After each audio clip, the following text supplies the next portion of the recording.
tardes y bienvenidos a En Otros Términos. Aquí estoy yo, Héctor, con Fernando. Buenas tardes. Muy buenas, Héctor.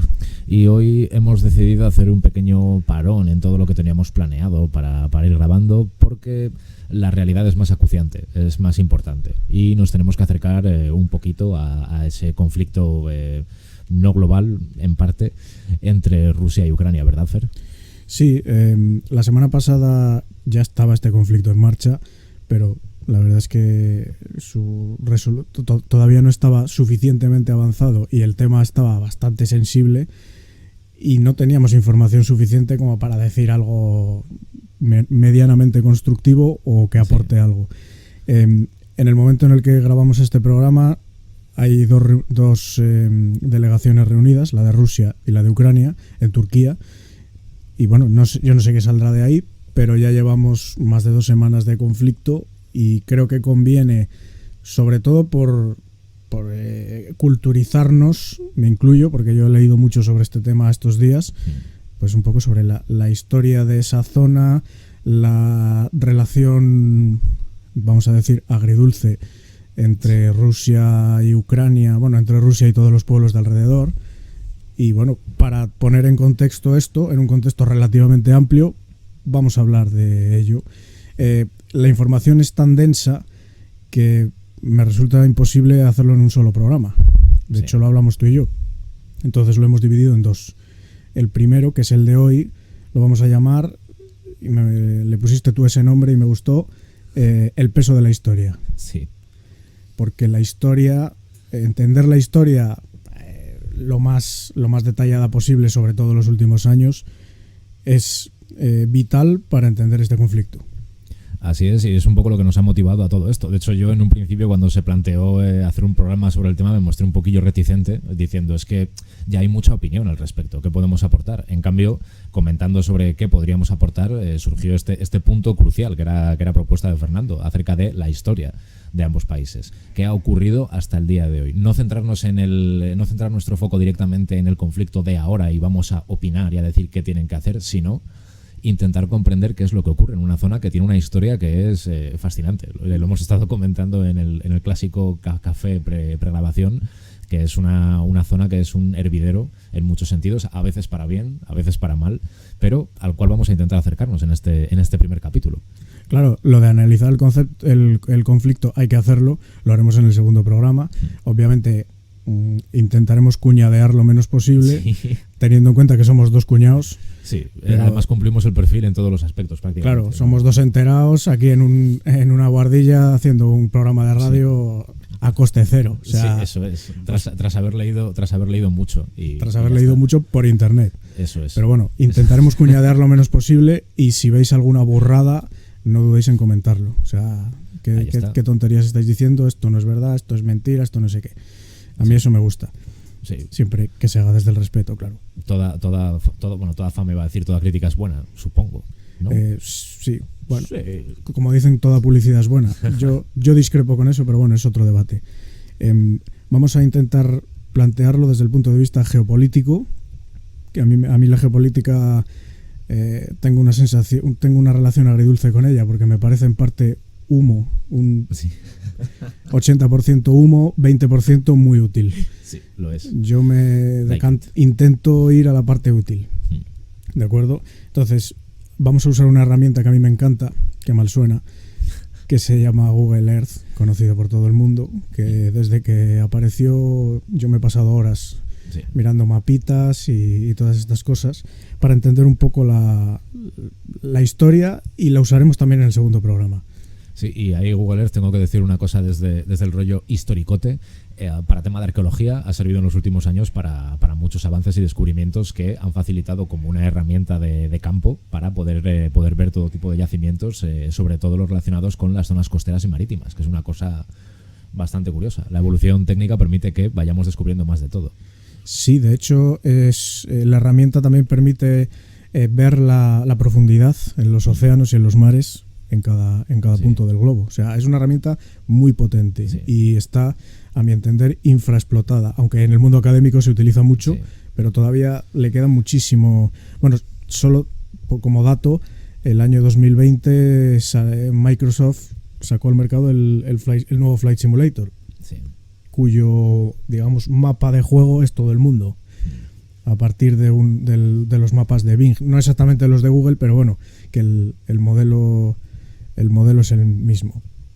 Así que vamos allá, empezamos con los mapas. Sí. Vamos a poner el primero en pantalla y lo vamos a ir comentando, a tiempo real. Me parece que es interesante verlos, aunque bueno, esto es un programa de radio, podéis simplemente escuchar y ya está.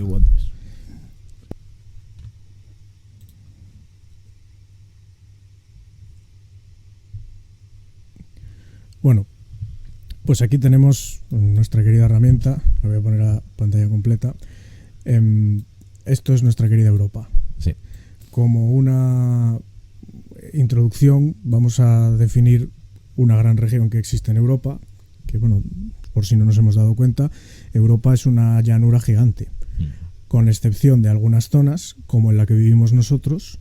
Europa básicamente se divide en la península ibérica, que es la separa del resto de Europa por los Pirineos, la península itálica, que está separada por los Alpes, los Balcanes, que son una zona montañosa, y los Cárpatos, que aquí los vemos. El resto de Europa hasta los Urales, que es esto de aquí, andan por aquí, es básicamente una llanura, con excepción de Escandinavia y las Islas Británicas. ¿Esto qué quiere decir? Pues esto parece una tontería, pero geopolíticamente lo que lleva es a fronteras poco definidas, por decirlo de alguna manera. Sí, lo comentábamos, de hecho, que la existencia de ciertas zonas geográficas o ciertos accidentes geográficos ayuda a delimitar fronteras en ciertas zonas, y en otras la ausencia de los mismos lleva eso, a un caos absoluto. Exactamente, o sea, nosotros podemos haber tenido guerras con Francia, podemos haber tenido pérdidas o ganancias, por así decir, de territorios, tipo el Rosellón y todo esto, sí. Pero al final aquí hay un accidente geográfico que se llama los Pirineos, que define bastante bien que esto de aquí es España, Hispania, Iberia, sí. Llámalo X, y aquello de allí es otra cosa. Eso es. La Galia, Francia, etcétera. Una cosa como comentario, nuestro país es el más alto de Europa a nivel de altitud. De hecho, aquí abajo lo vemos. Cuando yo pongo el cursor encima de cada uno de los puntos, vemos una elevación aquí 995 metros. En fin, siempre estamos por encima de los 400, los 500, etcétera. Mientras que el resto de Europa, en el medio de Francia, 100 y pico metros. Los Países Bajos, si se llaman bajos es por algo, sí. Menos un metro. Pues aquí en las llanuras germánicas o alemanas, que es llano como un plato, pues 57 metros. En general Europa es bastante más bajo que la península ibérica. Y en esta zona de aquí podemos dividir entre dos llanuras, la gran llanura europea occidental y la gran llanura europea oriental. La división la podemos poner donde queramos. En Varsovia, pues en Varsovia, donde queramos. Sí.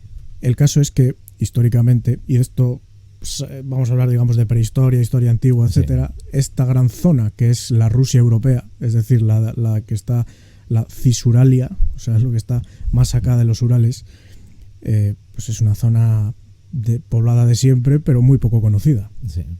De hecho, lo comentábamos que ya durante la época de prehistoria, toda esta zona en concreto está forjada o es conocida por diferentes tribus de diferentes sitios que colisionan en esta zona. Porque tengamos en cuenta que es una zona de paso tanto para el este, la zona del este, como también para el norte y el oeste de Europa. Con lo cual aquí tenemos una zona que sería como un ombligo en el que coinciden tanto a nivel cultural como étnico diferentes tribus durante toda la prehistoria. Es una cosa, como digo, bastante peculiar si partimos del autoanálisis que suele ser la península ibérica, que tiene zonas muchísimo más delimitadas y sobre todo cercadas por esos accidentes geográficos concretos. Exactamente. De hecho, esto es una zona de paso entre Oriente y Occidente. Es decir, la primera tribu o pueblo que se me viene a la cabeza son los escitas. Sí. Que fueron, si mal no recuerdo, cuerpos auxiliares del Imperio Romano también. Sí, en su momento, de hecho, tanto escitas como posteriormente es conocido el caso del emperador Constantino con los Isáuridas, que acaba nombrando, aparte de esta tribu, como su propia guardia personal al verse fascinado por cómo combatía a esta gente. Una cosa peculiar de los emperadores y esta gente de coger a los enemigos rivales, pero que eran luchadores formidables. Exacto. De hecho, si hablamos de la época helénica, bueno, no sé si querías decir algo anterior. No, únicamente que este canal de transmisión que acababas de señalar es el mismo que comentábamos en episodios anteriores acerca de la introducción cultural del indoeuropeo. Exactamente. Es exactamente la misma zona de transmisión, con lo cual ahí tenemos ese flujo, digamos, constatado tanto a nivel cultural por un lado y arqueológico por otro. Exactamente. Entonces, bueno, la zona que tenemos es lo que está entre los Cárpatos y los Urales, sí. por delimitarlo de alguna manera. Esta es la zona de nacimiento de Rusia, de Polonia, de Ucrania, de los países bálticos, y un largo etcétera. Sí. Siempre hubo contactos entre el mundo helénico y la zona de lo que es el sur de Ucrania, que vete tú a saber lo que será en el futuro, pero sí. La zona que es el sur de Ucrania, Georgia, etcétera. Básicamente, bueno, ellos comerciaban con esclavos y con otras cosas, y al igual que en la península ibérica fundaron colonias griegas, y en Sicilia y en el sur de lo que es Francia, Marsella, aquí también fundaron colonias, por ejemplo, Edesa, que es la actual Odessa. Todas las ciudades que acaban en Pol, Melitopol, sí. Viene de polis, eran sí. colonias griegas. Es decir, los helénicos se establecieron en Crimea y en el sur de Ucrania desde hacía mucho tiempo. De hecho, en otro programa hablamos como Dionisos viene sí. de Georgia, y sí. Georgia es la tierra del vino. O sea, los georgianos se jactan de que es en su tierra donde nació el vino. Bueno, Georgia está aquí. Luego hablaremos de Georgia también, sobre sí. todo en el segundo programa. Sí. Pero bueno, el vino se conoce que llegó a Grecia y por lo tanto al mundo mediterráneo y más tarde a todo el mundo a través del comercio a través del Mar Negro y del estrecho de los Dardanelos. Bueno, este es el del Bósforo, que es donde está Estambul o la antigua Constantinopla o Bizancio, sí. y esto es el estrecho de los Dardanelos. Saltamos a la Edad Media. Sí. Porque bueno, todos sabemos lo que ocurre, cae el Imperio Romano, hay invasiones de los hunos entran por aquí. Es decir, claro, estos son llanuras. Sí, efectivamente. Además era muy, muy apto para este tipo de gente, para esta tribu etnia, llámalo, que sí. verían siempre a caballo. Era un poco una de las características que tenía. ¿Cuáles son las características de esta zona? Primero, es una llanura gigantesca, pero cuando digo gigantesca es que aquí tenéis España. Sí. Y aquí caben varias veces España. Está delimitada al sur por el Cáucaso, por los Cárpatos al suroeste, y por el noroeste por los Urales. Tiene ríos muy potentes como el Volga, como el Dnieper, y al norte limita con Escandinavia, que eran tierras que en aquel momento eran bárbaras. Quiero sí. decir, estaban los Suomi, estos los que habitan en el norte de Suecia, norte de Finlandia, pero digamos que tenía muy poca importancia geoestratégica. Sí, les quedarían unos cuantos siglos para comenzar esa dinámica de unificar todas las tribus en ligas y entonces conseguir algo más potente, como dices, en términos geopolíticos, que pueda influir en la estructura general. Exacto. De hecho, bueno, ahí también podemos hablar luego, pero toda esta franja de aquí aproximadamente, desde Kharkov es esto de aquí, hasta... y se va extendiendo hacia el este, hay una alta concentración de lo que se llaman tierras negras. Las tierras negras es porque tienen una concentración de fosfatos, etcétera, que hace que sean muy fértiles. Como de hecho ahora lo veremos en un mapa, un protectorado de los otomanos que se llama el Janato de Kazán, que básicamente coincidía geográficamente con las tierras negras, es decir, sí. se quedaron en esa zona. Entonces tenemos una zona inmensa, una llanura inmensa, relativamente fértil, con ríos navegables, sin salida al mar. Esto es lo más relevante. Vamos a poner el mapa de las expansiones, siempre teniendo en la cabeza que esto es una llanura gigante, delimitada en sus confines por los Urales al este y por los Cárpatos al sur. Sí. Estamos en el año 1500 aproximadamente, ¿vale? Fin de la Edad Media. Los turcos otomanos toman Constantinopla y la renombran como Estambul. La ruta comercial entre Oriente y Occidente, ya lo hablamos en otro programa, sí. deja de ser a través del Medio Oriente y de lo que hoy es Rusia, pasa a ser a través de circunnavegar África o a través del Galeón de Manila. y aparece el primer zar, el archiconocido Iván el Terrible. Sí. Voy a poner una imagen de la expansión del territorio ruso que nos va a ilustrar bastante bien toda esta época que queremos. Vamos a pasar por encima, no vamos a profundizar que si Catalina la Grande nació en tal año, se metió en guerra. Es una idea general. Sí. Bueno, primero vamos a hablar del famoso de la Rus de Kiev. La Rus de Kiev, bueno, no sé si quieres decir algo. La Rus de Kiev es para los rusos el equivalente, los españoles lo van a entender rápido, a Covadonga. Es la fundación, vamos a decir así, simbólica de la nación rusa. La Rus de Kiev fue... Rus es una palabra que significa remero. Los vikingos entraron en el siglo X en lo que hoy es Rusia a través de los ríos navegables y fundaron distintas ciudades. De hecho, llegaron al Imperio Otomano, al Imperio Bizantino a través del Mar Negro, se enfrentaron a los bizantinos ganaron gracias al fuego griego, el emperador de Bizancio contrató a algunos vikingos como su guardia personal también, sí, a modo de mercenarios, y más o menos se establecen una serie de Rus. La primera, y más o menos justo después de las invasiones vikingas, fue la Rus de Kiev. Por eso la Rus de Kiev tiene mucho componente, vamos a decir así, mitológico, igual que la batalla de Covadonga. Sí. Porque si lees las fuentes árabes, dices que ellos decían que eran cuatro bárbaros en las montañas, y las fuentes cristianas decían que prácticamente se apareció Jesucristo en la batalla y con una flecha de oro pues atravesó las armaduras de los sarracenos. Pues ni una cosa ni la otra. La Rus de Kiev es algo parecido. Sí, que ahí habría que, es un territorio de, como yo diría a nivel historiador, coger con pinzas, porque estas zonas siempre son susceptibles de haber sido tocadas por espíritus nacionalistas del 19, que recordemos que es la gente que realmente se dedica a investigar y a empezar a escribir la historia que estudiamos a día de hoy. Con lo cual estos episodios siempre cogerlos un poco con pinzas, pero lo que dices tú es el símbolo fundacional, digamos, el gran icono, emblema, vamos a llamarlo, de ese germen de Rusia, también de varias naciones, y bueno, que otras naciones utilizan como referencia en esta gran llanura que hemos comentado, sin ninguna frontera que conozcamos en su interior. Bueno, Kiev está aquí, este es el río Dnieper. Evidentemente es la capital de Ucrania, de la actual Ucrania. Y bueno, se puede decir que es el primer Rus, entre comillas, simbólico, la fundación de Rusia simbólica. Aunque la fundación unificada de Rusia como zarato empieza en Moscú, el Principado de Moscú, que lo tenemos aquí. El Principado de Moscú empieza en 1300, más o menos después de las invasiones mongolas, y inmediatamente antes de la peste bubónica, que evidentemente afectó a toda Europa, también a Rusia.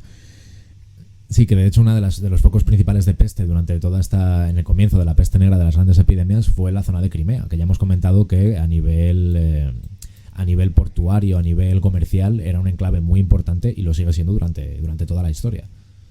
Exactamente. De hecho, hoy en día Moscú es la capital rusa y dejó de serlo durante un tiempo. O sea, si volvió a serlo después de haber dejado de serlo es por algo. Porque Moscú es el centro, sí. Es el centro de Rusia. Después de la peste negra es cuando empieza más o menos la expansión de Rusia, hasta llegamos a la época de Iván el Terrible, principios del siglo XVI. Aquí vemos la zona en la que se expande el Imperio Ruso, el zarato de Rusia, que es la zona esta rosita. Llegan hasta la península de Karelia, siguen sin una salida al mar, y los zares que van sucediendo a Iván el Terrible pues van, digamos, ampliando el territorio. Esto de aquí en verde claro es el Kanato de Kazán.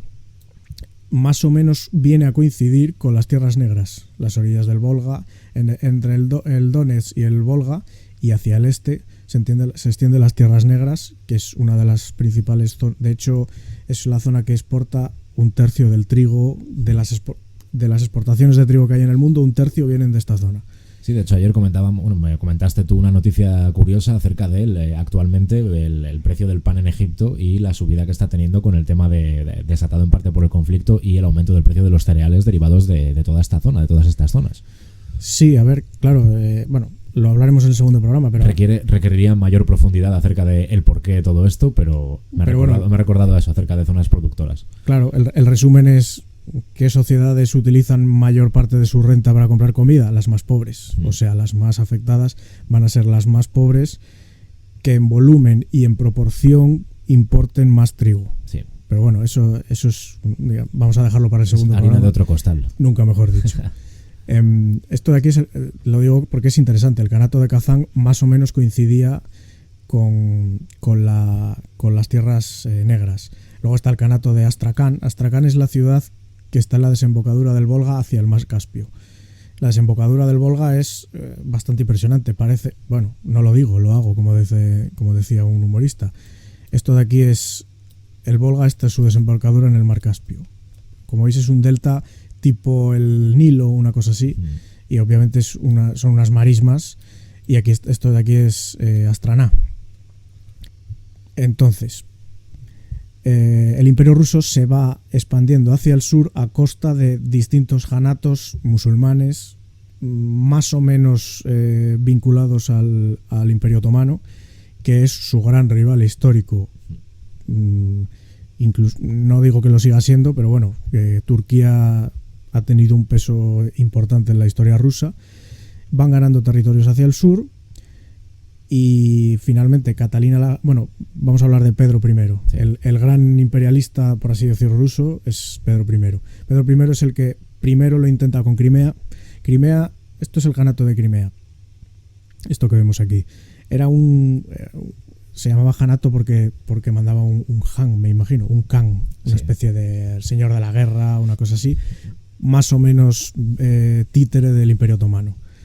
Sí, ahí de hecho el término Khan y Jarl en este caso deriva, en parte podemos encontrarlo en el norte de Europa con los Jarls conocidos, que es más o menos la misma dinámica que has descrito tal cual, de señor de la guerra que está al mando de una tribu, en este caso de varias. Claro, y que rinde pleitesía a un rey o no, pero correcto. Normalmente rendía, pues yo que sé, al rey Harald o algo de este estilo. Sí. Digamos que Pedro I primero lo intenta con Crimea, pero el Imperio Otomano era, vamos a decir, un chorizo demasiado indigesto para que Pedro I es siglo XVIII, finales del siglo XVII, segunda mitad del XVII, principios del XVIII. Pensemos que es una época en la que en el occidente europeo tenemos guerras de religión. Esta gente es toda ortodoxa, bueno, no lo hemos dicho antes, pero la evangelización de esta zona obviamente viene de mano de los griegos, es decir, de los bizantinos, que eran los que se habían establecido ahí. Entonces, la mayor parte de esta gente, los rusos, son mayoritariamente ortodoxos. Acceden al evangelio, al cristianismo, a través de la ortodoxia y del patriarcado. Juraría, de hecho, que la ortodoxia, esa conversión se consiguió en parte por el rey Vladimiro I, que fue el primero en convertir masivamente a la gente a la ortodoxia, cuando comenzó, bueno, ya con el Imperio Bizantino, y cuando comenzaban todos estos conflictos de ya disgregación, de gente que una parte rusa que mantenía esa ortodoxia, otra parte que mantenía ese cristianismo, y bueno, los conflictos derivados de estas conversiones en masa. Sí, sus propias guerras de religión. Sí, exacto. Entonces, en la época de Pedro I el Grande, y era el grande, aparte de por agrandar su imperio, porque el tío era gigante. Se decía que medía más de 2 metros. Sí. Era un señor muy, muy alto. En Europa occidental estamos con las guerras de religión, la guerra de Flandes, la decadencia del imperio español, el surgimiento del imperio francés, etc. En esta zona, Rusia se está empezando a convertir en un imperio. Y el primero que empieza a convertir Rusia en un imperio es Pedro el Grande. Como digo, se le atraganta a Crimea y lo intenta al norte. La otra salida al mar que puede tener Rusia, recuerdo, esto es una llanura gigante que no tiene salida al mar, es decir, no le puedes dar salida libre a tus productos, entonces el comercio brillaba por su ausencia. Sí. La mayor parte de la población se dedicaban al sector primario, como en todo el mundo en aquella época, pero el comercio, no había comerciantes rusos que colocaran que exportaran y que importaran, porque Rusia hasta cierto punto estaba aislada del resto del mundo. Sí. Porque lo que tenían al otro lado, a su oeste, era el imperio de Polonia-Lituania, que estaba en descomposición en aquel momento. Los caballeros de la Orden Teutónica, que eran católicos. O sea, el imperio de Polonia-Lituania eran católicos y lo siguen siendo. O sea, los polacos hoy en día todavía es un país bastante católico y bastante... Bueno, la división entre los protestantes alemanes y los ortodoxos rusos, en el medio están los católicos. La otra posible salida a mares cálidos, porque salida a mar tenían, sí, aquí en el océano Ártico, que en aquella época pues era bastante inoperativa, sobre todo para barcos de madera. Sí. Necesitan una salida y la que tienen es el mar Báltico. En ese momento, quien domina los mares, el mar Báltico, son los vikingos. Bueno, no los vikingos, el imperio sueco, que es más o menos decir lo mismo. Los suecos no dejaban que mucha gente se acercase por allí, de hecho solo dejaban comerciar a la Liga Hanseática y evidentemente estaban enfrentados con los rusos. Pedro el Grande es el primero que les planta cara, se expande y consigue una salida, aquí lo vemos en naranja, más o menos Estonia, parte de Letonia y la zona de San Petersburgo. San Petersburgo la funda él. San Pedro, ciudad de San Pedro, sí. Él mismo es el santo y le puso Burgo porque él había estado en Alemania, le gustaba mucho Occidente, de hecho había viajado a Alemania de paisano, vamos a decirlo así, de incógnito, y veía que las ciudades allí, muchas acababan en Burgo, Hamburgo, Friburgo, pues San Petersburgo, sí, así de simple. Sí. No, bueno, la construcción de San Petersburgo es un poco rocambolesca porque se hizo con mano de obra esclava, con cosas de la época. Sí. Pero la corte rusa se trasladó allí y digamos que se fomentó a través de una serie de leyes, de ventajas, etcétera, que la nobleza rusa, que hasta entonces habían sido los boyardos, los caballeros boyardos, que eran algo así como los señores feudales de los distintos oblasts del imperio, que se trasladasen allí, que se acercasen al zar y que se occidentalizaran, que dejasen de llevar las barbas que llevaban, al estilo ortodoxo, sí. Que se occidentalizaran de alguna manera. Así que los zares a partir de ese momento se vuelven más o menos occidentalófilos a nivel de querer que Rusia avance a través del comercio y de todas las cosas que llevaban siglos, o por lo menos un siglo o dos, en la Europa occidental. Ellos ya tenían salida al mar, se quieren integrar en esa cosa.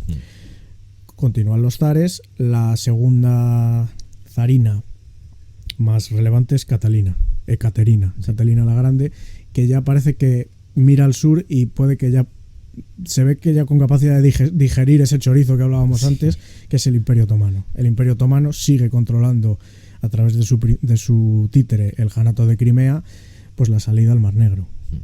Y esto es primer punto relevante para el conflicto en el que estamos, Crimea. Crimea es fundamental. Entender el papel que tiene Crimea es fundamental. A partir de ahora vamos a hablar mucho de Crimea. Lo primero fue la victoria militar de las tropas, los rusos, sobre el Janato de Crimea apoyado por los otomanos. Las relaciones con el Imperio Otomano nunca habían sido buenas, pero a partir de aquí fueron peores todavía, sí, obviamente. Como es entendible, sí. La expansión rusa ya no podía ir más allá, es decir, ya tienen una salida al norte, necesitan una salida a otro mar cálido que solo puede ser el Mar Negro. Al otro lado del Mar Negro está Turquía. Si siguen por el otro lado, bordeando el Mar Caspio es un lago, por mucho que lo llamemos mar, no tiene salida a ningún océano. Entonces, estratégicamente, pues es un lago que hay ahí. Hoy en día es muy relevante porque hay muchísimos yacimientos de gas, pero en aquel momento no valía, Astana no valía como salida al mar. Se expanden a través del Cáucaso, donde se encuentran chechenos, georgianos, azerbaiyanos, todo tipo de armenios, kurdos y por supuesto turcos. O sea, se encuentran el extremo norte del Imperio Otomano, que no estaba muy delimitado. O sea, las fronteras entre los musulmanes otomanos, que eran sunitas, el Imperio Otomano era sunita, y los rusos ortodoxos, pues no estaba nada clara. Catalina la Grande logra la victoria militar sobre Crimea y Rusia empieza a controlar Crimea. Al principio el Janato de Crimea pasa a rendir pleitesía a Moscú y se inicia un proceso de colonización, es decir, de traer población rusa, llevar población rusa a Crimea. Este era un proceso bastante común en esa época, Sí. O sea, los europeos, cuando tenían un surplus, un excedente de población, lo utilizaban para colonizar zonas y anexionárselas a su reino, obviamente primero mediante vasallaje y después mediante anexión directa. Sí. Catalina la Grande, finales del siglo XVIII, consigue la anexión de Crimea. Y a través del puerto de Sebastopol, que es el fundamental de la península de Crimea, lo sigue siendo, consigue la salida al mar, a los mares del sur, al Mar Negro en este caso. Y aquí empieza el Imperio Ruso, como tal. Entre Pedro el Grande y el siglo XVIII, entre Pedro el Grande y Catalina la Grande empieza el Imperio Ruso. El Imperio Ruso tiene una salida al mar por el norte, que es San Petersburgo, una salida al mar por el sur, que es Sebastopol. No son dos salidas óptimas, porque en San Petersburgo, vamos a poner San Petersburgo aquí, San Petersburgo sale al mar Báltico. El mar Báltico es fácilmente bloqueable desde Copenhague. Sí. Quien controle Copenhague, si es enemigo de Rusia, le pueden bloquear. Se quedan solo con el Báltico. Lo mismo pasa en el Mar Negro. Sebastopol está aquí. Si Turquía quiere, puede bloquear el estrecho del Bósforo y el paso de los Dardanelos, y se quedan sin salida al Mediterráneo o al Mar del Norte. Pero bueno, mejor eso que nada. Sí, al menos tienen la opción de hacerlo, aunque les puedan cortar las alas muy rápido. Exacto. A partir de aquí, una vez aseguran el dominio de estas zonas, la geopolítica rusa, sobre todo comercial, etcétera, es asegurarse por todos los medios de que no les bloquean. Porque es que potencialmente se les puede bloquear muy fácil. Los alemanes tienen salida al oeste de Dinamarca. Todo lo que había por aquí, que es el antiguo imperio Polonia, Lituania, etcétera, son imperios menores. Sí. Están en descomposición. Si no están dominados por los prusianos, están dominados por los rusos, por quien sea. Y todo lo que hay por aquí, más o menos a través de los Balcanes, tiene salida al Mediterráneo. Sí. Pero los rusos no. Y eso es una cosa que también hay que entender, el pensamiento geopolítico ruso, que le da mucha importancia a un posible bloqueo por parte de potencias occidentales a su salida al mar. Y una de esas salidas es Crimea. Necesariamente Crimea.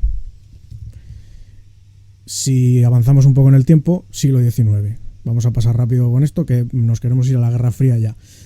El siglo XIX se produce la Guerra de Crimea. La Guerra de Crimea es un enfrentamiento entre el Imperio Ruso y las potencias occidentales apoyando a Turquía.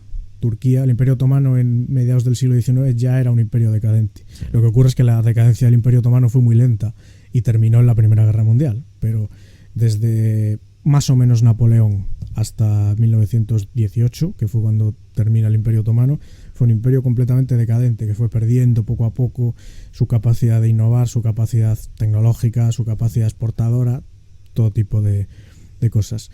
Mediados del siglo XIX, 1850, de hecho, 1856 se firma la paz.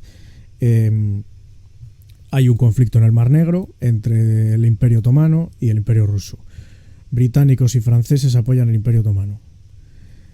No vamos a meternos muy en profundidad, pero bueno, en la época hubo un dicho castellano que decía agua, sol y guerra en Sebastopol. Los productores de trigo españoles, sobre todo castellanos, que la zona centro de España es cerealista fundamentalmente, se alegraban por la guerra de Sebastopol porque puso los precios del trigo por las nubes y a ellos les era muchísimo más rentable vender sus cosechas. ¿Qué hace falta para vender el trigo? Agua, sol y guerra en Sebastopol. Este proceso, esta evolución de precios con el trigo también la vemos hoy en día exactamente igual. La veremos en el segundo programa. Que es los dos productos clave afectados son los productos del petróleo y derivados del petróleo y gas natural, los combustibles fósiles y el trigo. De hecho, eso daría para un programa aparte de repercusiones, causas y demás económicas concretas de la guerra, porque ya hemos visto, y de hecho lo has comentado tú muchas veces, de factores puntuales que siempre se alteran con cualquier tipo de conflicto. Se alteran o en su defecto crecen de una forma brutal, como es el caso del oro, que ya haremos el programa concreto de este metal precioso. El oro merece 3 programas. El oro es fantástico. Pero bueno, sí, también es interesante ver la evolución de los precios del oro, de los CFDs en este caso, pero bueno. del oro. Sí. Después de la guerra de Crimea, más o menos se llega a un pacto en el que el Mar Negro es neutral. Es decir, se reparten el dominio entre el Mar Negro, el Imperio Otomano y Rusia. Sigue avanzando el siglo XIX. Rusia, a pesar de lo que se suele pensar, durante el siglo XIX avanza bastante. Lo que ocurre es que tenemos la narrativa esta de que la Revolución Rusa se produjo porque Rusia era prácticamente medieval, etcétera. Sí. No es cierto. Lo que ocurre es que es un territorio tan grande que la mayor parte era medieval, pero hay que fijarse en los centros urbanos fundamentales, Moscú, San Petersburgo, etcétera, como de ahí iba irradiando un cierto desarrollo. Lo que ocurre es que, Europa Occidental estaba mucho más avanzada y, había ideas por ahí en el aire, sí, sobre todo un señor alemán con barba, sí, que influyó mucho en Rusia. El siglo XIX, aparte de esto, geopolíticamente supuso la expansión de Rusia hacia el este.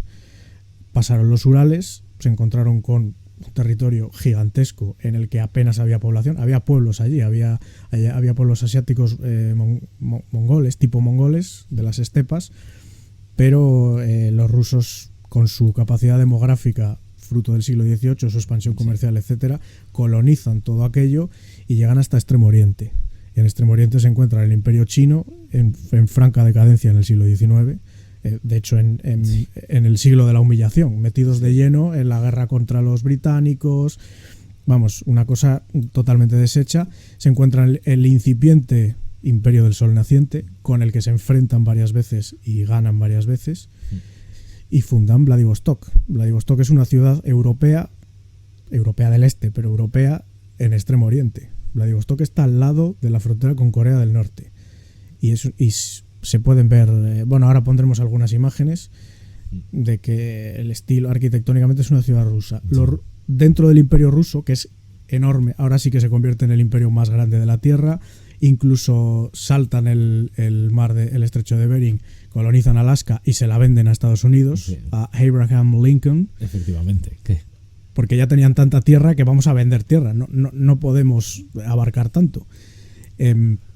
Los rusos, aparte de fundar Vladivostok, colonizan todo, aunque sigue existiendo todo tipo de población en su territorio. Esa es la razón por la que en el Imperio Ruso había y hay todavía en Rusia muchísimas etnias distintas, los dagestaníes, hay mongoles, hay kazajos, hay turcomanos, pero digamos que la etnia rusa, la procedente de aquella zona que hablábamos al principio, de las llanuras orientales europeas, es la que se extiende y es bastante homogénea. Es decir, un ruso de Vladivostok es muy parecido a un moscovita, el que es de etnia rusa. Y así se forma el Imperio Ruso. Ese es el Imperio Ruso que hay, mejor dicho, en 1914, el que entra a la Primera Guerra Mundial. Obviamente este imperio tiene áreas de influencia en Europa del Este, sobre todo en Serbia, que era el fundamental, vamos a decir así, títere del gran hermano eslavo, del gran oso ruso. Sí. En esa época, en la Primera Guerra Mundial, fíjate que no hemos hablado nada de Ucrania. Ucrania como Estado no existía. Podemos hablar, si quieres, de Polonia-Lituania. Polonia-Lituania es el imperio más o menos de dos reinos, algo parecido al imperio austrohúngaro, que sí, era Austria y Hungría, pues Polonia y Lituania. Es el imperio que se extiende en la franja que divide Alemania, que separa Alemania y Rusia. Era un imperio católico y se extendía por las llanuras que iban desde el mar Báltico hasta el borde de los Cárpatos. No llegaban al Mar Negro, pero es esa llanura. Geopolíticamente siempre han sido granjeros, etcétera, protegidos por órdenes militares, y cuando el régimen de las órdenes militares termina, pues la verdad es que quedan expuestos, incluyo Polonia, incluyo Lituania, etcétera, a los devenires geopolíticos de las potencias que hay al lado, que son Prusia, posteriormente Alemania y Rusia. Entramos en 1914, Primera Guerra Mundial. 1917, los alemanes envían un tren para ayudar a Lenin. No vamos a profundizar en la Revolución Rusa. Sí. El marxismo más o menos empieza a extender en Rusia a través de sus líderes. Revolución de Octubre. En la Revolución de Octubre, Rusia se convierte en la Unión Soviética, firma la paz en la Primera Guerra Mundial e inicia una guerra civil terrible entre los rusos blancos y los rusos, bueno, y el Ejército Rojo. Sí. Hay una escabechina brutal, política, económica, de todo estilo. Se pone en marcha algo como el socialismo real, que no funciona, evidentemente. Hay una caída de producción brutal, la más grande en la historia escrita. Sí. O sea, Maduro se ríe de esa. Sí, ni tanto. Maduro es un aficionado. Se pone en marcha la NEP, la nueva economía política, de la mano de Buchanan. Continúa la guerra, ganan la guerra y bueno, se suceden pues todo tipo de problemas entre los rusos del campo, los rusos de la ciudad, por escasez, bueno, todo tipo de cosas. En los años 30, antes de la Segunda Guerra Mundial, en la que Rusia sí entra, como todos es sabido, se produce algo conocido como el Holodomor, el holocausto ucraniano. Sí. No vamos a extendernos mucho, pero es muy importante conocer el Holodomor para entender el carácter, digamos, la característica histórica o las condiciones previas, sobre todo que hay en la cabeza de los ucranianos y de los rusos, sí, con respecto a su agridulce relación.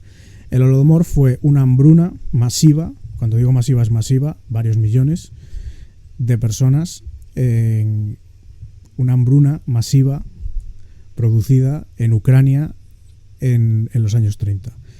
Causas, básicamente la colectivización de la tierra. Ucrania tiene zonas muy fértiles, como sabemos.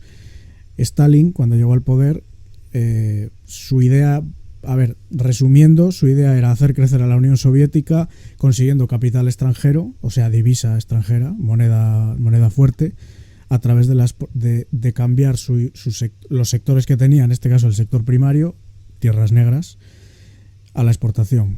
Mediante la exportación conseguía divisa y capitalizaba el país. Conseguía bienes industriales, industrializaba la industria y así convertir a la Unión Soviética en una potencia mundial, etcétera. Sí. Lo consiguió parcialmente, hay que decirlo. Lo que pasa es que con crecimientos económicos raquíticos y sometiendo a los soviéticos a unas condiciones bastante malas. En Ucrania se cebó especialmente porque por varios motivos. Primero, Ucrania contaba con tierras muy fértiles, por lo que la colectivización y el control estatal sobre esas tierras fue muy intenso, dejando a pequeños agricultores, que era lo que había en aquella zona, pues condenados a trabajar como jornaleros, básicamente. Sí. Una caída de la producción brutal. Por ejemplo, hubo zonas, como se volcaba en la exportación, hubo zonas en las que se cultivaba trigo, históricamente, o productos comestibles de los que comía la gente, y se pasó a cultivar algodón para exportar. Sí. Hambre. Luego también hay ciertas acusaciones, todo esto es relativo, pero bueno, yo lo pongo, de que, digamos que el castigo político que vino conforme las cosas no iban bien, ya sabes que estos regímenes aprietan la mano. Sí. El castigo político de encarcelamientos y desapariciones y estas cosas se cebó especialmente con los de habla ucraniana.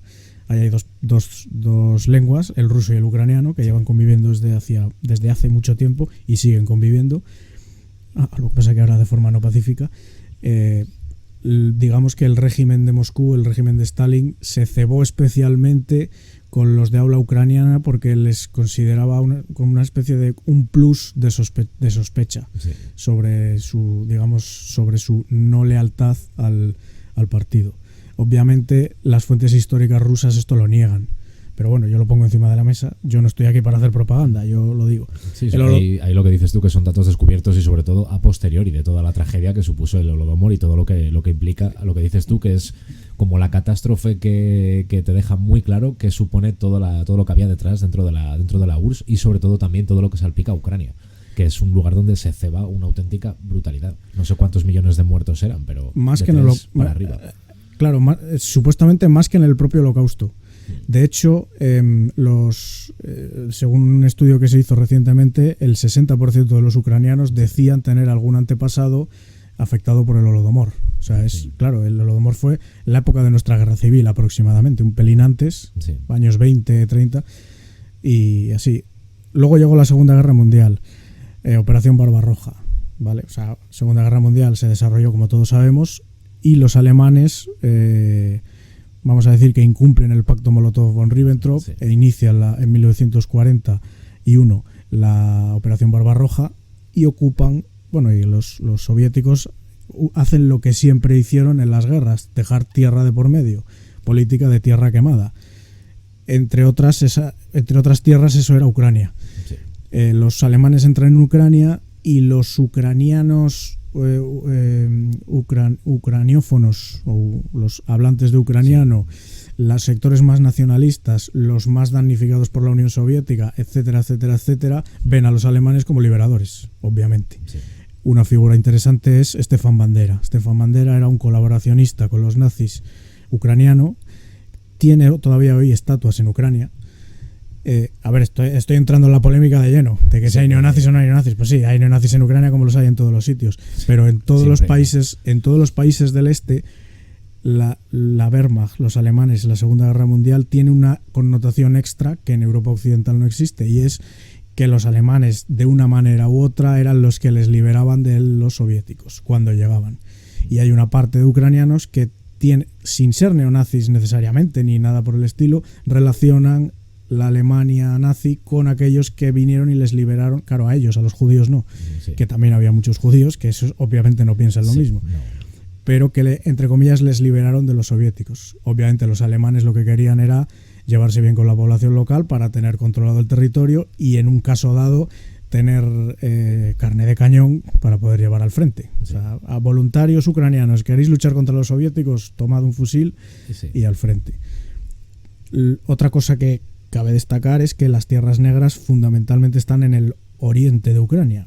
Los alemanes llegaron a llevarse camiones llenos de tierra para Alemania, para intentar emular las esto es verdad, ¿eh? O sea, los alemanes estaban muy interesados en esas tierras. De hecho, la ruta que siguieron hacia Stalingrado más o menos seguía la zona de mayor concentración de tierras negras. Aunque sí es cierto que desde Stalingrado planeaban ir al Cáucaso, que era donde estaban las fundamentales reservas de petróleo de la época de la Unión Soviética. Y bueno, termina la Segunda Guerra Mundial y entramos en la Guerra Fría. Vamos a resumir la Guerra Fría lo más que podamos, pero esto es muy relevante. Conforme más nos acerquemos a nuestro momento, más relevante es. Vamos a intentar resumirla mediante mapas. Y para concluir el programa de hoy, y cuando terminemos la Guerra Fría, nos metemos de lleno en la posguerra fría hasta hoy, y a explicar el conflicto de hoy y cómo se está llevando el conflicto de hoy. Y vamos con lo que viene después de la Segunda Guerra Mundial, la Guerra Fría. Vamos a intentar comprimirlo lo máximo posible, vamos a hablar geopolíticamente del asunto y vamos a usar el mapa, que yo creo que es lo más visual. A ver, 1949, 4 años después de la rendición de Alemania y de Japón, se crea la NATO, la OTAN, la Organización del Tratado del Atlántico Norte. En 1949 estos son sus miembros, ¿de acuerdo?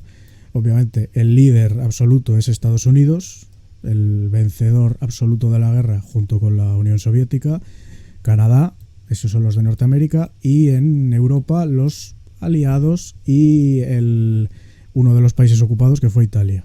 Portugal se mete en la OTAN desde el principio, a pesar de ser una dictadura, gracias a sus buenas relaciones con Gran Bretaña. Y bueno, Noruega y Dinamarca, que fueron ocupados durante la Segunda Guerra Mundial por los alemanes, entran también.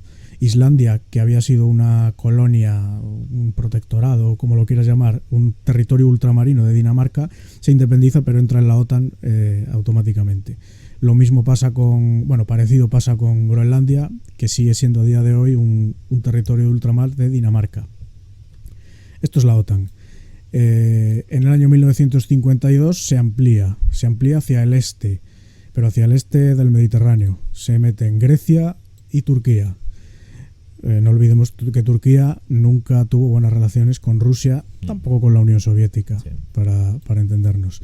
Grecia y Turquía, entre ellos, tampoco tienen buenas relaciones, ni siquiera a día de hoy. Pero bueno, los dos se meten en la OTAN. Grecia había tenido una especie de guerra civil, luego la dictadura de los coroneles, que fue más tardía, etcétera, pero para Estados Unidos y el bloque occidental era más o menos vital tenerla en su órbita. Así más o menos aseguran que el bloque del este no tiene una salida al Mediterráneo, o por lo menos a un mar cálido. Hablamos de lo de los mares, que también es muy importante. Uno de los puntos de inflexión se produce en 1955. En los años 50 es cuando se construye físicamente el muro de Berlín. En 1955 Alemania Occidental entra en la OTAN. Aquí en el mapa, para no hacer dos veces Alemania, la he puesto entera, pero bueno, Occidental era hasta aquí más o menos. Ahora se va a ver la otra. Aquí está Berlín. En ese momento, extraoficialmente ya había una alianza entre Unión Soviética y todos sus países ocupados durante la guerra, durante la Segunda Guerra Mundial, Europa del Este, esta zona.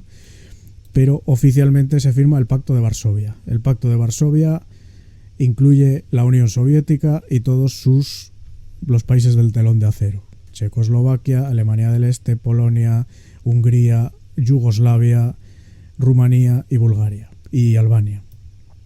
Eso es oficialmente. El año 55 es cuando se establece. Extraoficialmente, ya desde la ocupación soviética, todo eso era pues zona de influencia soviética. Miremos el tamaño de la Unión Soviética. O sea, sí. Voy a poner, claro, todo esto es Asia Central, los famosos istanes, Kazajistán, Turkmenistán, Kirguistán, etcétera. El Cáucaso llega hasta Irán. Y obviamente el Mar Negro, la mitad del Mar Negro, la mitad noreste del Mar Negro es soviética. No, perdón, la mitad norte del Mar Negro es soviética, y hay una costa sur, OTAN, que es Turquía. Hay casos concretos. Finlandia y Suecia no están en ningún bloque, se mantienen neutrales durante toda la Guerra Fría hasta hoy. No se metieron en la OTAN. Sí en la Unión Europea, cuando se empezó a expandir en los años 80 y 90, pero no en la OTAN. O sea, Suecia es un país neutral, lo mismo Finlandia, porque Finlandia ya había tenido sus problemas, sus más y sus menos con la URSS en la guerra de invierno de 1940.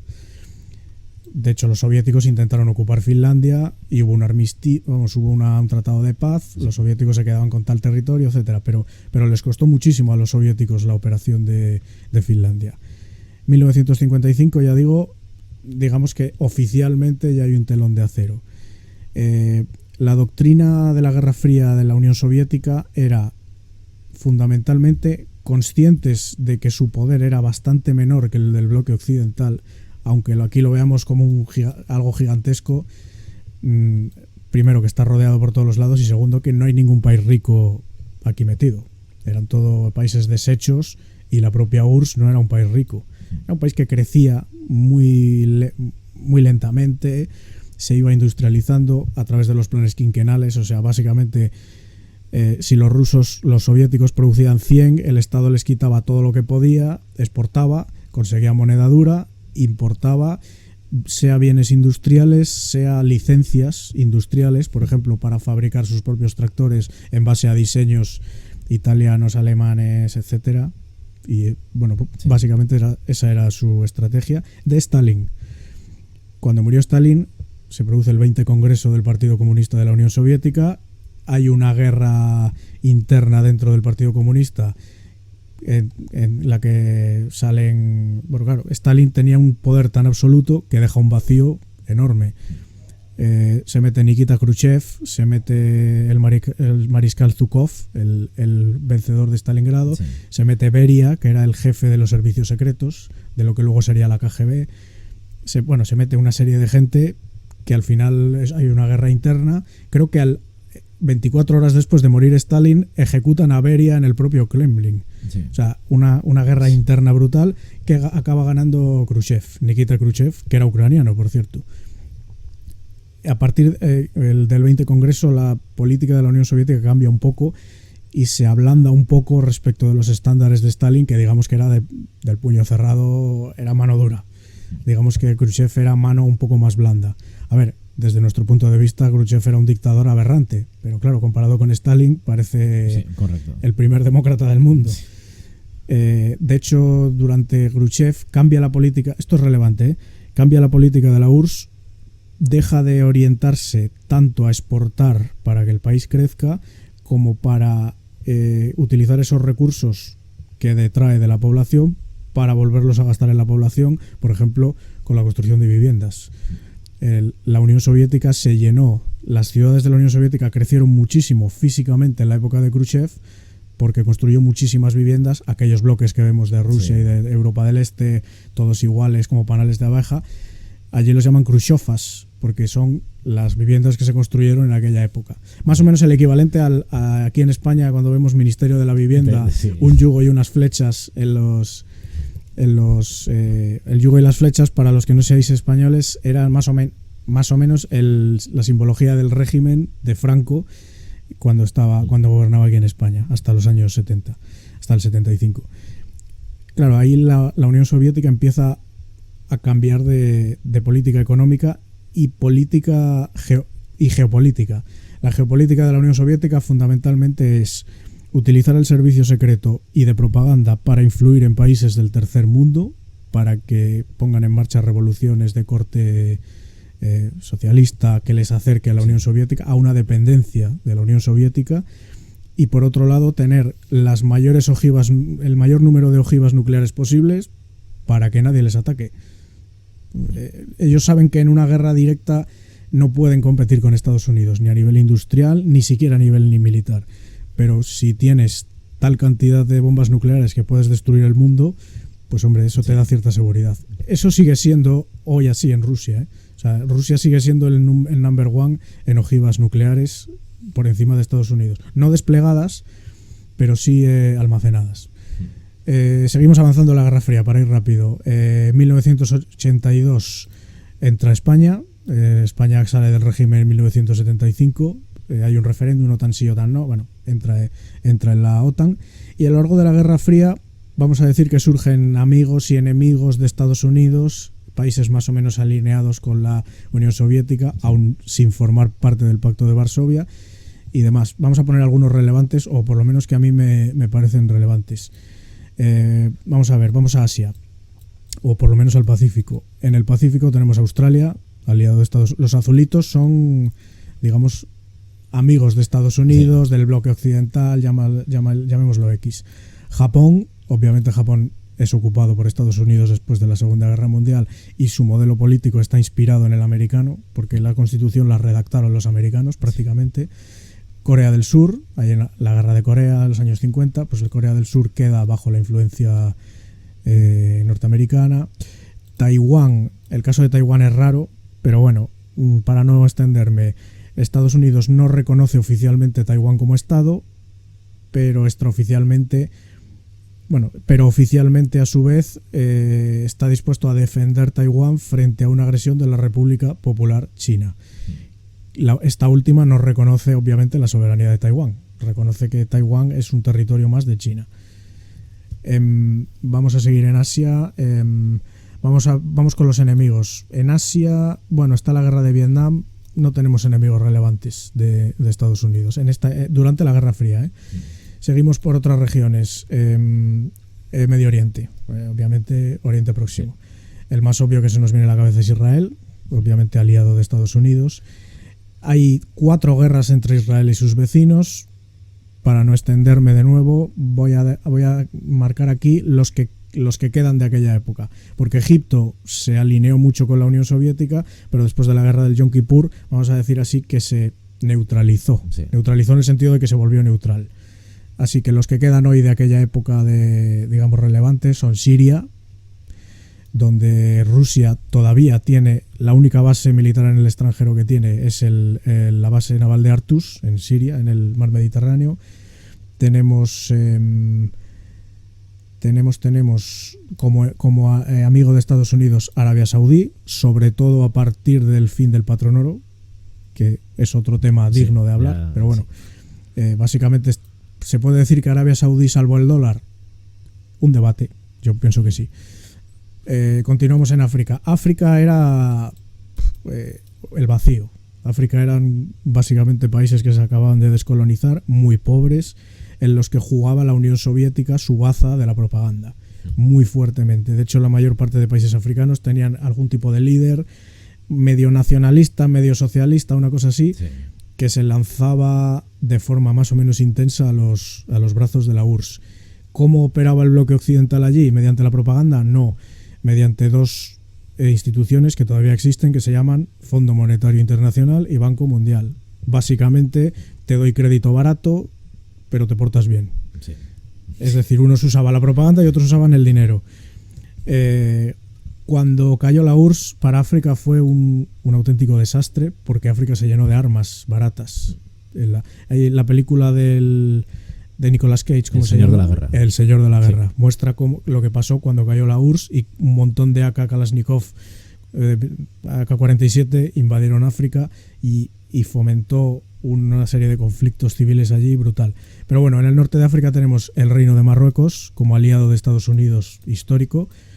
A ver, aquí he puesto el Sáhara incluido. Estamos hablando de geopolítica. Yo no quiero dañar sensibilidades. Sí. Yo no me meto en el tema. Lo meto simplemente porque Marruecos controla el territorio. De hecho, el Frente Polisario tiene sus bases de operaciones en Argelia. Argelia, otro país que voy a marcar como, digamos, alineado con el otro lado y con muy malas relaciones con Marruecos, hasta el punto de que tuvieron una guerra llamada la Guerra de las Arenas entre Marruecos y Argelia en los años 50. Más cosas relevantes en África. Bueno, en África el otro país relevante era Egipto, que ya he hablado de él, y Sudáfrica, que en aquel momento estaba con el apartheid. América, el primero que se nos viene a la cabeza, con mucha diferencia, sobre todo la Guerra Fría, es Cuba. La crisis de los misiles, este fue el país que estuvo a punto de provocar el Armagedón. Sí. Los misiles de Cuba. Vamos a hablar rápidamente de este conflicto. En 1962, Estados Unidos descubre que la Unión Soviética está instalando misiles nucleares con ojivas nucleares de rango medio en Cuba, capaces de destruir, de acabar con 80 millones de americanos, de llegar a las principales ciudades de Estados Unidos, salvando Seattle desde la isla de Cuba. Se producen ahí 13 días, hay una película que se llama 13 días, muy recomendable, de negociación, de geopolítica pura y dura, de la Guerra Fría total, entre Estados Unidos, la administración Kennedy y el premier Khrushchev, mediante la cual se llega a una pacificación que es más o menos de forma secreta y bajo mano. Estados Unidos se compromete a retirar sus misiles Júpiter de Turquía a cambio de que la Unión Soviética se comprometa a retirar su armamento de Cuba para no destruirse, para que no puedan destruirse entre ellos. Aparte de eso, Kennedy aprueba el embargo, que no bloqueo, embargo sobre la isla de Cuba, aprobado por la Organización de Estados Americanos, en la que estaban integrados en aquella época casi todos los estados del continente, o sea, México, Argentina, todos estos. O sea, básicamente casi toda Hispanoamérica, más Canadá, más Estados Unidos. Y se establece el famoso teléfono rojo, comunicación directa entre la Casa Blanca y el Kremlin para evitar para tener un último cortafuegos antes del fuego. Sí, antes del fin del mundo. Antes del fin del mundo. En América no tenemos nada más relevante en la época. Esto es más o menos, incluye Nueva Zelanda, y esta es más o menos los actores relevantes durante la Guerra Fría. Como vemos, la Unión Soviética tiene unos aliados que básicamente son países del tercer mundo. Son países que dependen totalmente de la Unión Soviética. Bueno, sí, en Asia me ha quedado, ¿cómo me voy a olvidar? Corea del Norte. Son países básicamente pobres, totalmente dependientes de la Unión Soviética. La Unión Soviética pierde dinero al tenerlos de aliados. Es una especie de imperio colonial. Sí, es un imperio colonial. Sí, un imperio colonial, pero deficitario. Deficitario como todos los imperios coloniales. O sea, el imperio británico también perdía dinero por tener colonias. No pienses que... De hecho, el imperio británico invertía más en Argentina que en sus colonias. Pero bueno, es el clásico régimen colonial. Aunque luego, en teoría, eran los más anticolonialistas. Era una cosa... era una cosa así. Llega 1991, llega 1989, cae el muro de Berlín, se empieza a plantear la reunificación de Alemania para ese mismo año, cosa que se acaba produciendo. que se lo pregunten a George Soros a ver si se acuerda o no. Hubo una guerra monetaria ahí entre el marco alemán y la libra esterlina.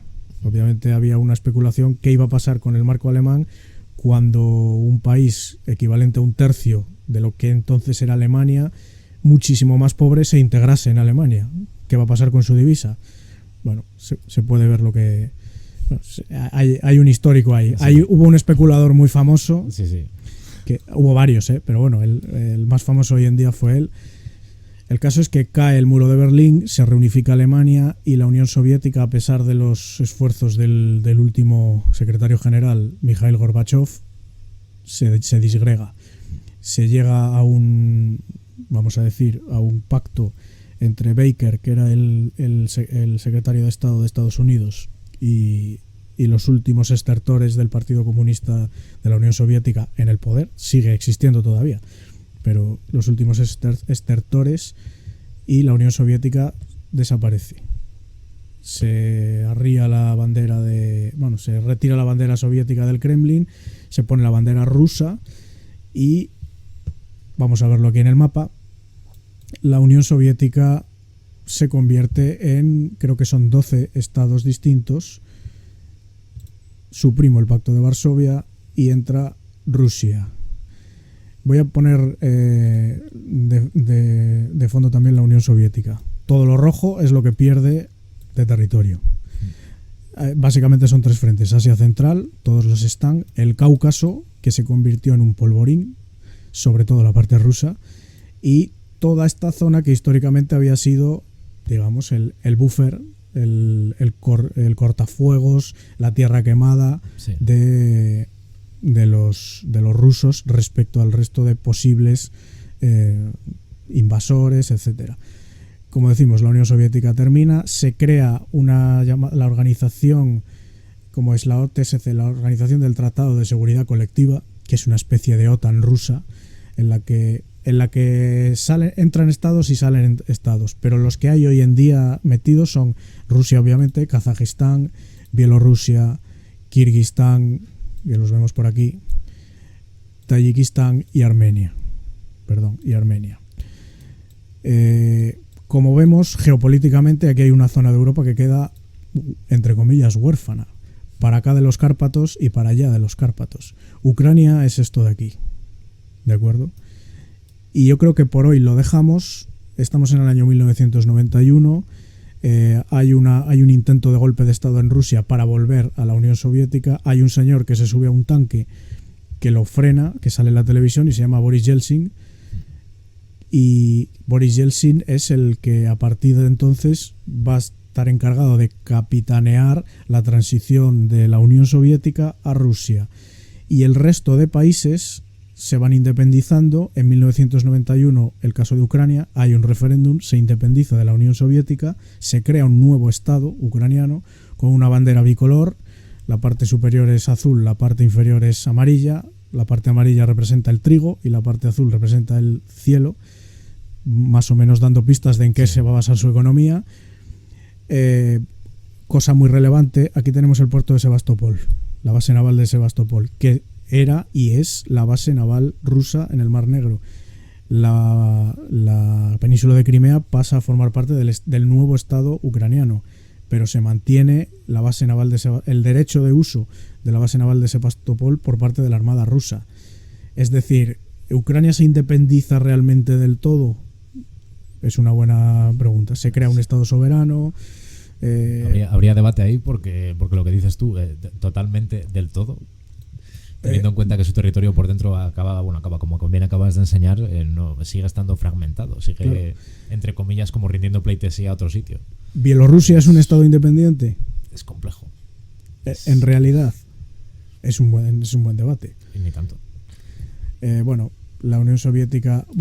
Rusia mantiene, por supuesto, la base naval de Kaliningrado, la antigua Königsberg, lugar natal de Kant, que se llamaba Königsberg en la época de Kant, y territorialmente queda un país que sigue siendo gigantesco, con un ejército completamente deshecho, una economía deshecha, una crisis evidentemente brutal, un problema que veremos en el siguiente programa de terrorismo con Chechenia, con el tema de Chechenia, etcétera, y un Estados Unidos y un bloque OTAN que obviamente en ese momento se creen que el fin de la historia. Ya no solo ha ganado su sistema, sino que han ganado ellos geopolíticamente. No hay otro actor, porque el resto del mundo es esto, no hay más. India es un país gigante pero muy pobre. China en el año 91 es totalmente residual, y África no hay nada relevante.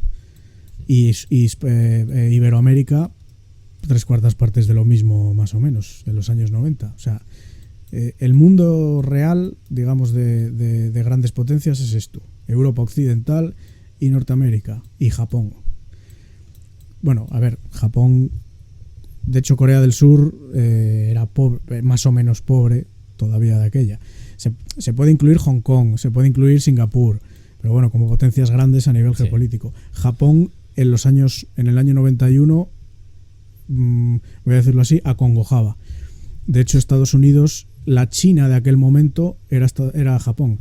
Estados Unidos, había muchísimos americanos muy preocupados por el crecimiento de Japón, porque los ratios entre el PIB de Japón y el de Estados Unidos llegaron a ser como el que existe hoy en día entre China y Estados Unidos. Sí. Y el déficit comercial que tenía Estados Unidos con Japón era brutal, hasta el punto en el que firmaron un tratado más o menos para poner coto a través de política monetaria, etcétera, al déficit comercial Estados Unidos-Japón, el Tratado de Las Vegas. Se reunieron allí Ronald Reagan, el primer ministro japonés, y de otras potencias también, tipo Francia y así, y Gran Bretaña, y llegaron al típico arreglo político, sí. Sobre todo de carácter político.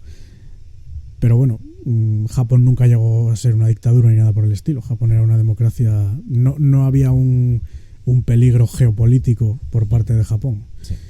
Y aquí nos quedamos en el año 91. No sé si te suena ese año de algo. Sí. Y a partir de ahí pasó lo que pasó. El siguiente programa, voy a resumir el siguiente programa.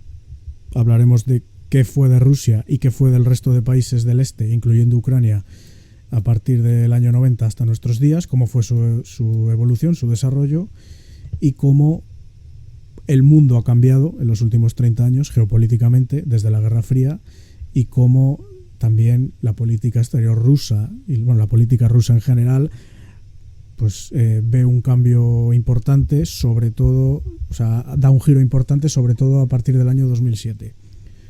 El actual líder de Rusia llega al poder en el 99 y el mundo empieza a moverse y a cambiar. Sí. Empieza a aparecer un mundo multipolar que todavía está empezando a aparecer. Estamos en el inicio del mundo multipolar. Sí. Que nadie se piense que hoy el mundo es más multipolar que nunca. No, todavía lo va a ser más. Nos queda muchísimo camino por andar, y hoy creo que en el resumen que hemos visto depende de qué franja de historia cojamos y depende de cuánto la analicemos. Este tema yo creo que daría para bastante más si nos centráramos tanto en historia concreta más de Rusia como de los países alrededor. Pero yo creo que ha sido una compilación muy buena para lo que muy bien has dicho, dejar preparado todo para la semana que viene, saber comprender qué ocurrió a partir de ese año 1991. Así que yo por mi parte no tengo más que añadir, y nos vemos la semana que viene.